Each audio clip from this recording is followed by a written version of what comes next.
That person will serve a long term until 2029 and will take over powers held by unelected officials in the council. That's it for now. More in an hour. News Talk Weather. Thanks to the AA. For our most competitive van insurance, go to the aa.ie. Rain tonight, heaviest in Munster and South Leinster. Lowest temperatures of 4 to 9 degrees. And now you're up to date on News Talk. The Newsround on Off the Ball. With Gillette, we don't just play the game, we change it. Gillette, made of what matters. This is News Talk. Hello there, you're welcome along. Joe Malloy with you this evening. Busy show, good show this evening, I think. Professor Niall Moyna, who you all know, regular voice in the show, will join us after 8 o'clock, talk to us about the various health markers we should all be hitting when it comes to our basic fitness, and he'll give us a general assessment as well of how we're doing as a country, from kids through to adolescents through to adults. It's all part of our grassroots series which we're running this week on Off the Ball. Super Bowl 55 is on the way. We'll talk to Tara Sullivan of the Boston Globe. Tom Brady's having a much better breakup than Bill Belichick right now. Kansas City Chiefs will be one step too far for the Bucks, it seems, but we'll chat to Tara. Football show with Dan McDonnell after 9 o'clock, and Rob Daly will join us as well. Covers German football, so he'll give us a good sense of Thomas Tuchel, and he covers Spurs games a lot as well. They play Liverpool on Thursday, a game which does not need much selling. 53106, the text number. We're at Off the Ball on Twitter. Richie McCormack, evening. Hey, Joe. And Daniel McDonnell, hello. Hi, Joe. Richie. With us now, with us after 9 o'clock. Dan, we're spoiled this evening. Oh, well, I mean, that's your words, not mine. Or anybody else's. So lots going on. Professor Niall Moyna after 8 o'clock, well worth a listen. It's part of our grassroots series here this week on Off the Ball. He covers a whole bunch. So the first half is about what we as individuals should be able to do at various ages in our life. And then the second part is about where we are as a country. And both are really interesting conversations. So, for instance, Richie, when we're measuring your fitness, are you ready for this? Go on. So there are 4 areas. There are 4 areas which make up whether or not you're in good shape. And we're not talking going to the Olympics here, by the way. These are making life manageable as you get older. These are preventing... The Olympics, Joe. I mentioned that already. Are you going? FIFA? You could go. You could go as our representative in FIFA, Richie. Maybe. I could. Yeah, maybe. Maybe we'll see. Is that in? See how the ticket situation is. That's officially in, is it? When's gaming in the Olympics? Next one, not this one. Gaming, 2020 whatever, 24, the Paris Games. Yes, next whenever one. they are. Yeah. So get practicing, everyone. David Mider's going to be in it then, basically, isn't he? He has a chance. Yeah. He's as good a chance as anyone. So where was I? Oh yeah, 4 areas going to your fitness. Cardiovascular, does what it says in the tin. Strength, so muscle mass, maintaining your muscle mass after the age of 30 when it starts to desert us all. Apparently women in Ireland are in an especially bad place on this front, as Niall will explain. Number 3, your balance, interestingly. You wouldn't have really thought your balance was a big one, but especially as you get older, it starts to go quite significantly. I guess we all, unfortunately, are aware of elderly people who've had a fall. Seems to become a thing. Well, it's down to balance deteriorating as much as anything. And then number 4, an interesting one, your waistline is obviously a big indicator of your general health. Take your height, regardless of the metric, take your height, and then your waist should be no more than half your height. Your waist should be no more than half your height. And they are the big 4 areas. And he'll go through various fitness tests. So, for instance, push-ups, he'll tell you how many you should be doing in your 30s, 40s, 50s, 60s. The cardiovascular test is how far you're able to cover in 12 minutes, running or walking, whatever you can do. There's all sorts of ones as well. Like for strength, for instance, if you sit in a chair and take your 2 arms and cross them and put them on your 2 shoulders, how many times can you stand up, as in without using the arms on the armchair to help yourself up? I know at this stage, Dan, you practically grunt every time you get out of a chair. You're at that age now. So that's the test there.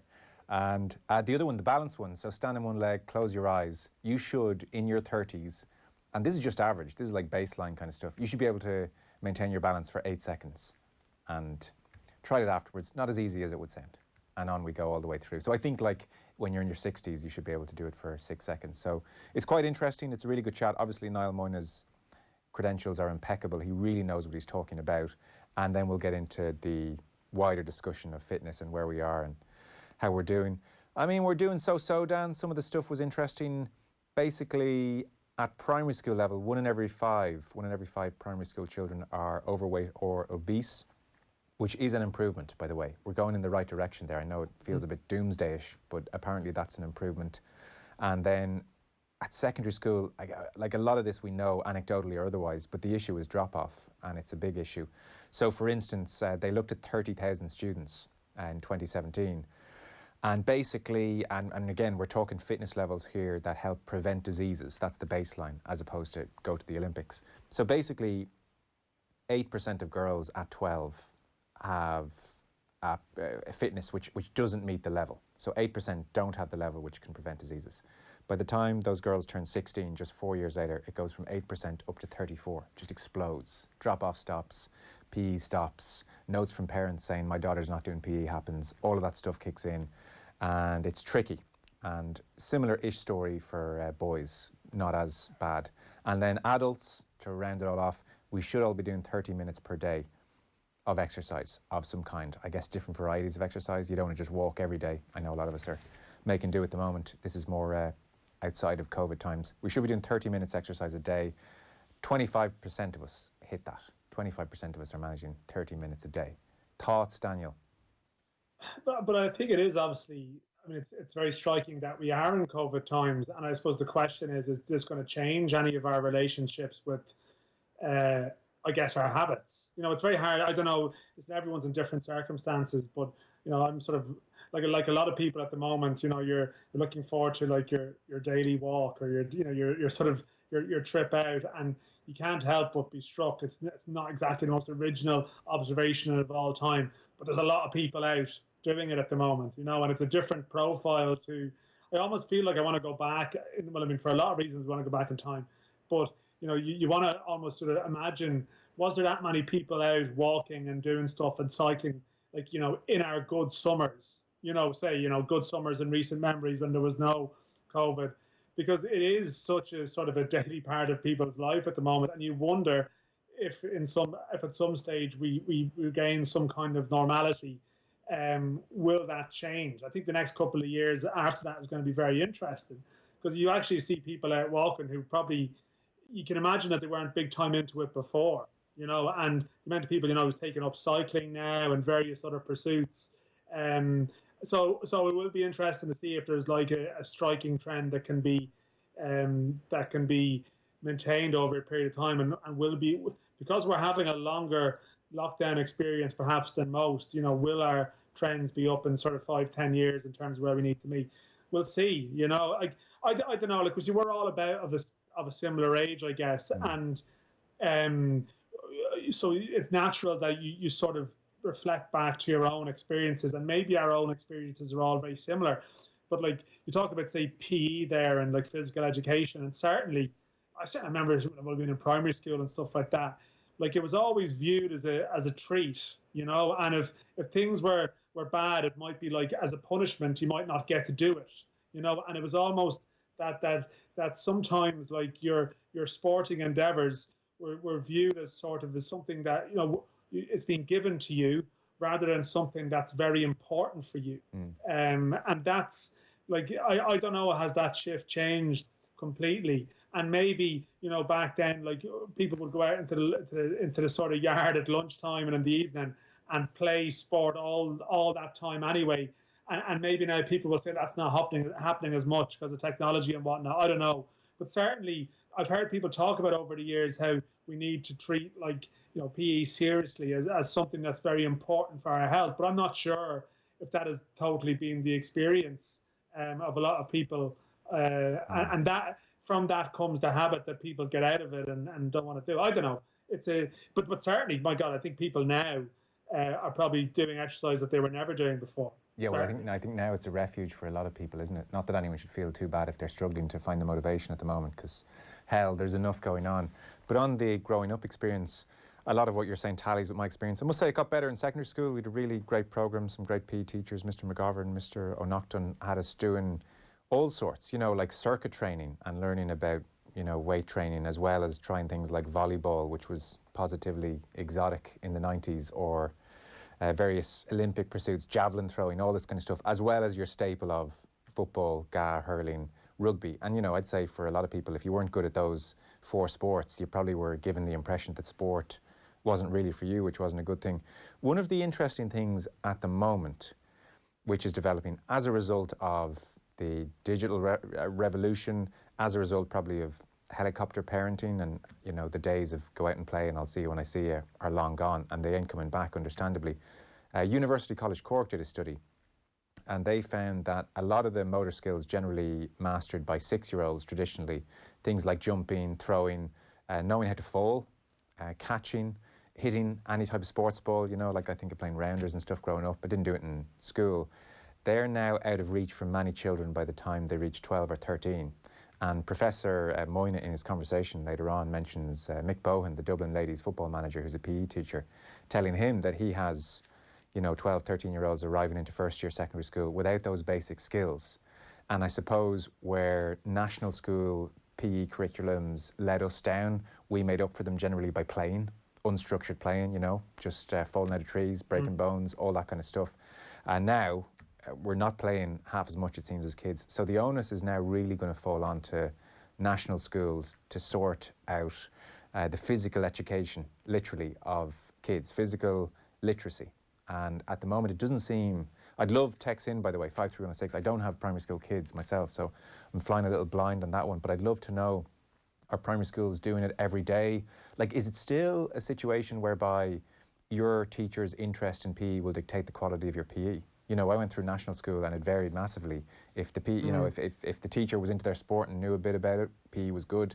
If they didn't, it was less the case. Like, I know Professor Moyna says later on in the interview, there should be designated PE teachers who really can give kids now a grounding in physical literacy, going around across a number of schools, you know, maybe 1 PE teacher per 3 schools, full-time job, and they're really looking after the physical education of kids, as opposed to this ad hoc approach we've had for a very long time. That made perfect sense to me. He mentioned the unions are against that. I don't know what's been going on that front, but it would strike me, Rich, when you know, that study from Cork and everything else we're hearing, like, we can't really have an ad hoc approach to physical education anymore. No, especially not at primary school level, because as you mentioned there, like, I'm thinking back to my childhood, and that's, you know, several decades ago now at this stage. But you would just spend the day playing football on the road, or you played, you know, the day playing kick the can or whatever. You know, you'd do anything that would get you out of the house, and mostly that would involve you legging it about a bit, which would improve your gross motor skills in whatever respect that would be. That does fall down somewhat when you have kids who are, and COVID has only added to this, obviously, in the last year. You have kids who are mostly housebound when they're not in school. They aren't out on the road for another 2, 3, 4, 5 hours a day, whatever we used to be. So there is an impetus and an onus on I guess, the junior school education or the primary school education, for the physical education to be actually taught, to be, you know, made fun in a way that will engage kids and in a way that won't alienate anybody, but in a way that will actually get them moving and get those motor skills up, because it's something that very much is needed, not just going into secondary school, but as you mentioned there, just for your day-to-day life and for getting on. You kind of need a few of these basic skills that come with being physical, and unfortunately, with the way of the world at the moment, that isn't happening as much as it should be. No, it's tough. We'll bring your Professor Moyna between 8 and 9, loads in that chat, and fire in. I think, Joe, I wonder, yes, Tom. I wonder, Joe, how many people are going to be doing those tests later on that you mentioned. You know, how many times you could stand up, the balance for 8 seconds. You know, because I've had knee injuries, so you have to do like the balance thing. Here we your go. eyes closed. Here we go. It's a big part. Listen, I'm not telling that sob story. I mean, I've had people. I've That's also pathetic. around that time had some assessments on, like, you know, what, you know, your sort of muscle mass and strength and stuff, and just people just shaking their head, looking at you, going, "This is not good for you. This is not good for your age." But some of those tests, like, I was reading you know, we had a chat earlier about some of the sort of, you know, the barriers you should be hitting. I'm sort of thinking, I don't fancy my chances on some of this stuff. You know? Yeah. I can only remember my age group from the chat with Niall. Obviously, we go through various age groups, but I think from memory, over 12 minutes, we should be able to hit 2K, me and you, Dan, and you, Richie. Cool, yeah. Like, yeah. I suppose if you're driving. These are averages. These are like prevent disease levels.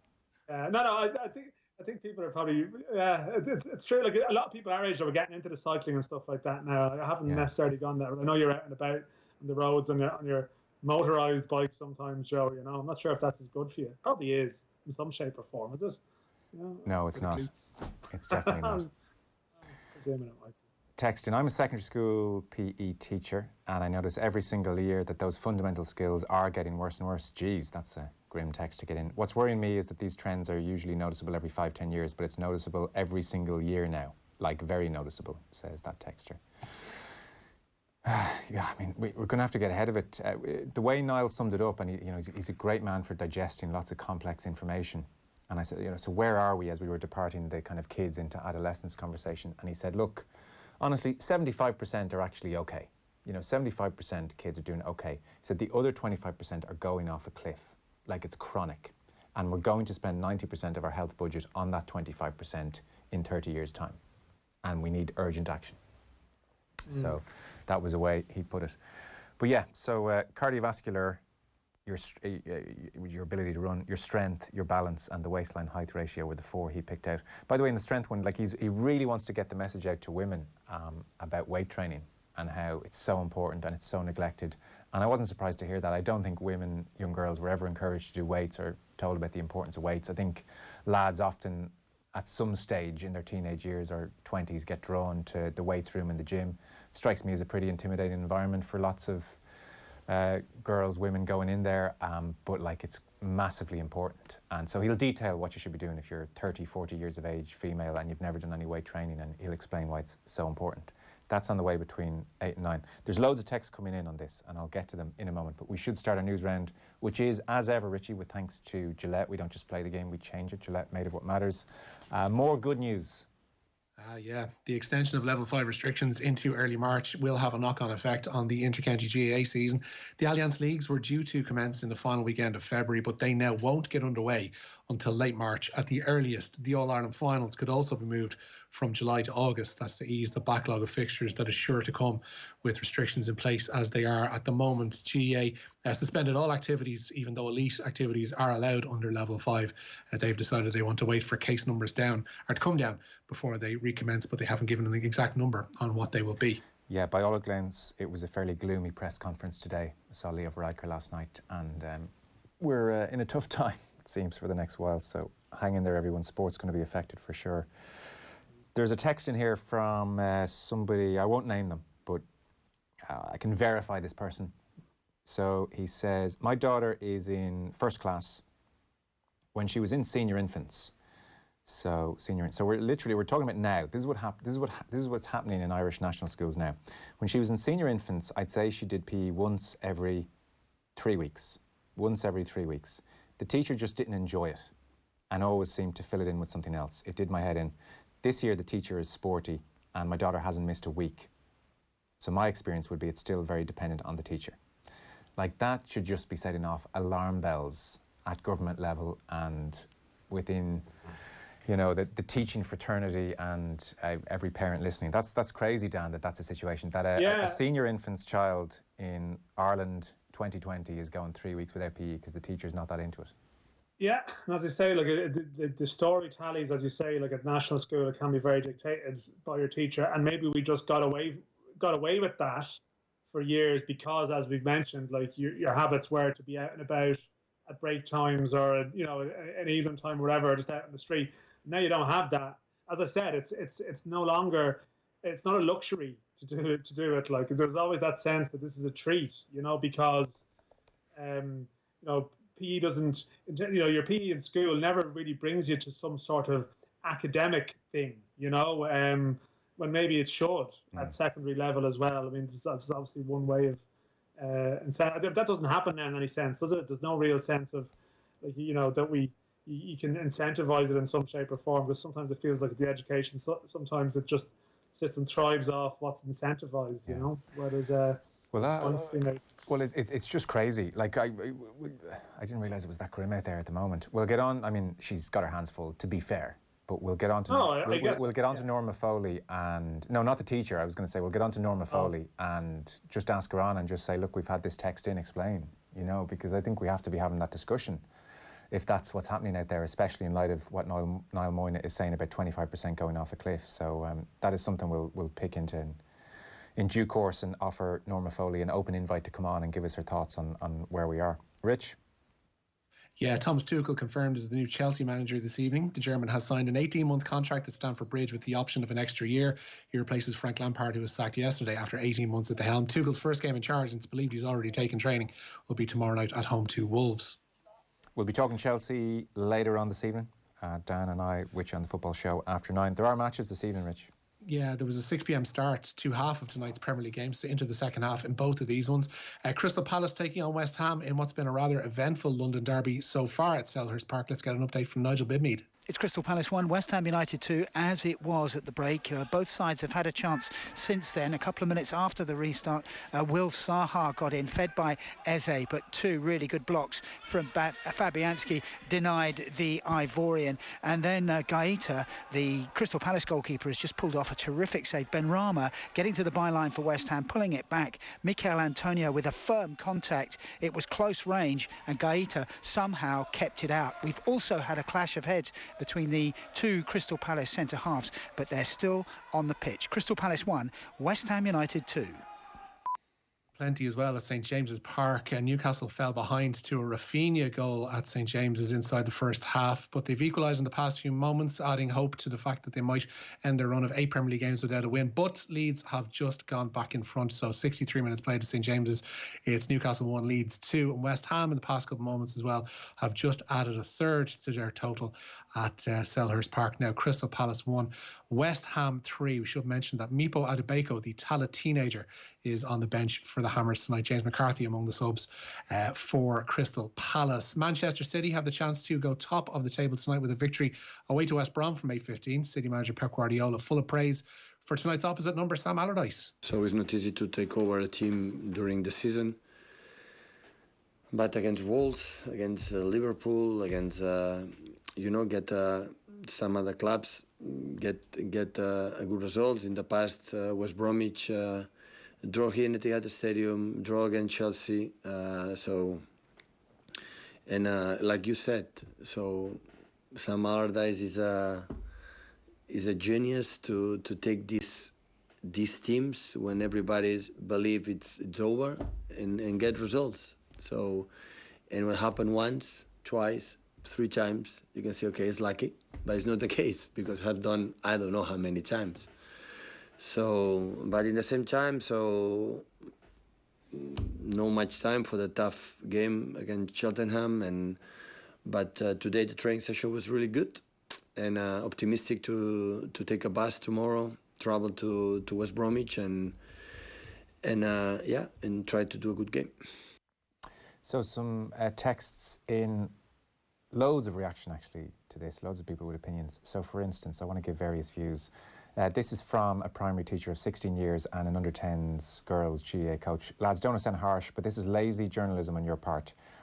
Have any of you looked at the curriculum breakdown for primary education in Ireland? Time is so limited for PE due to the amount of subjects.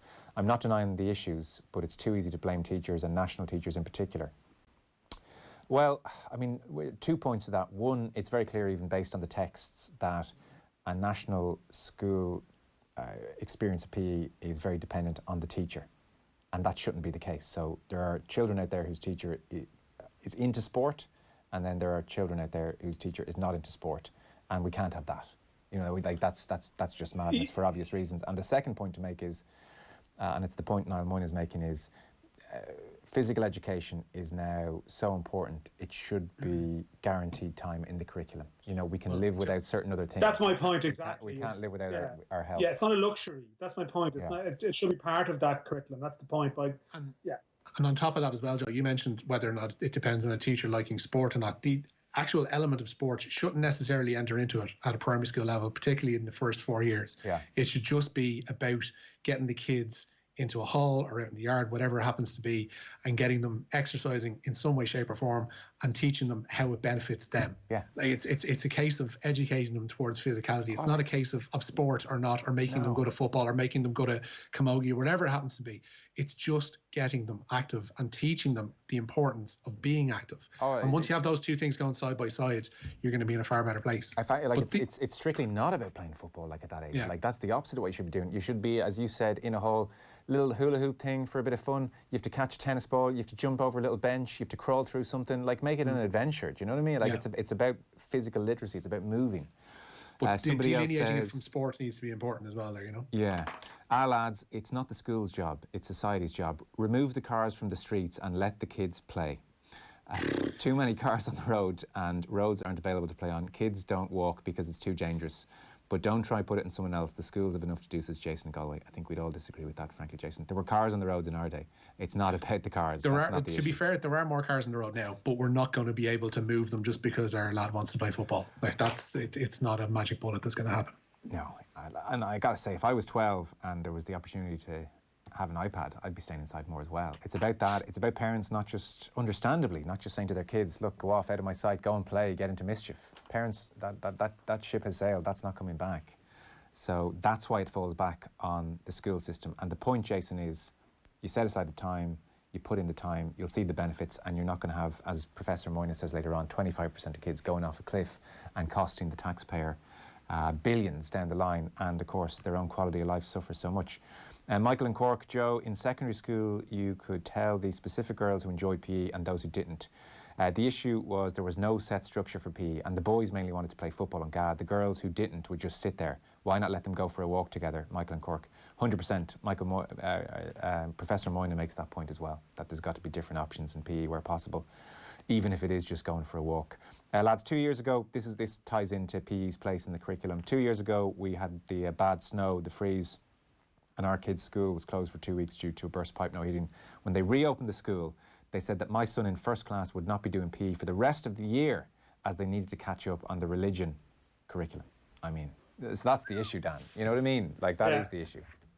100%. That to me is it's still in some places, and it's not fair. We can't generalize. You definitely can't generalize, but in some places you get the sense that it's it's like it's an a la carte option or something. You know, it's a bad picture coming in, really, on the text. I mean, I'm sure there are lots of people who are very happy with the PE in their national school, and so they're less inclined to pick up the phone and text. Like, that's always the nature of these kind of sample surveys as they are. But Professor Moynihan's suggestion of like a designated PE teacher to look after 1, 2, 3 schools, whatever's manageable, and unions to allow that makes total sense. So I'm amazed that this is the situation in 2021, I have to say. Richie, where are we going next?